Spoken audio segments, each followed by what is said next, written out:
नमस्कार, मेरा नाम डॉक्टर शिल्पी है और मैं एज़ कंसल्टेंट साइकियाट्रिस्ट पोस्टेड हूँ पीएमसीएच धनबाद में।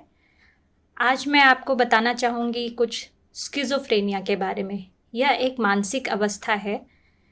जिसे पुराने समय से ही एक बहुत ही बुरी बीमारी मानी जा रही है, दो इट इज़ अ स्टिग्मा। आज स्किज़ोफ्रेनिया का इलाज संभव है और इसे प्रॉपरली अगर अर्ली डिटेक्ट करके इलाज की जाए तो मरीज हम आप जैसे नॉर्मल इस सोसाइटी में रह सकते हैं। स्किज़ोफ्रेनिया होता क्या है? यह एक तरह का थॉट डिसऑर्डर है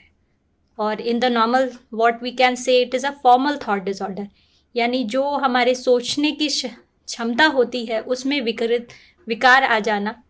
किसी भी रूप में, यह यूजुअली स्किज़ोफ्रेनिया का लक्षण होता है। ज़्यादातर स्किज़ोफ्रेनिया के पेशेंट हमारे पास जो प्रेजेंट करते हैं वो अर्ली एज में ही प्रेजेंट करने लगते हैं, जैसे 20-30s में ही पेशेंट के प्रॉब्लम्स के साथ उनके फैमिली मेम्बर्स उन्हें लेकर आते हैं कि वो बातचीत नहीं करता है, अकेला रहता है,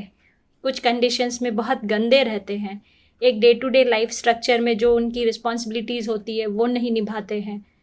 अपना जॉब छोड़ देते हैं, या एक बहुत ही नॉर्मल सा रहने वाला इंसान अचानक से बहुत ही अलग बिहेव करने लगता है, डिफरेंट बिहेव करने लगता है, वो सस्पिशियस हो जाता है, लोगों पे शक करने लगता है,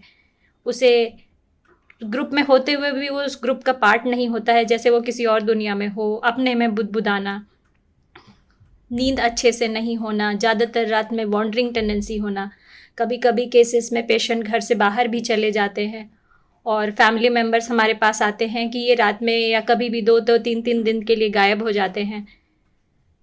फिर जब वो वापस आते हैं उन्हें कहीं से पुलिस से या किसी और से इंफॉर्मेशन मिलता है, then they go and bring their patient back to their place.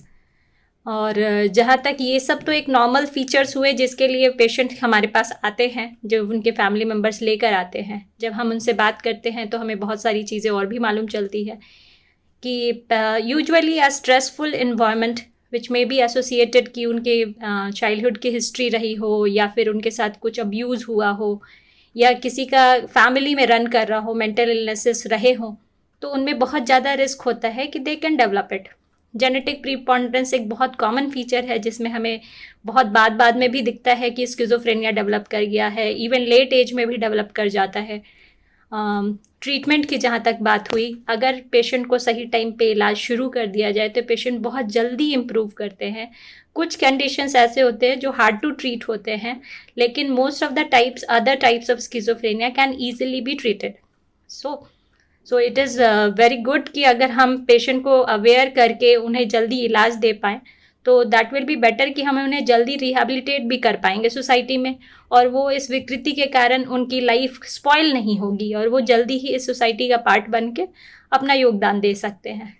धन्यवाद।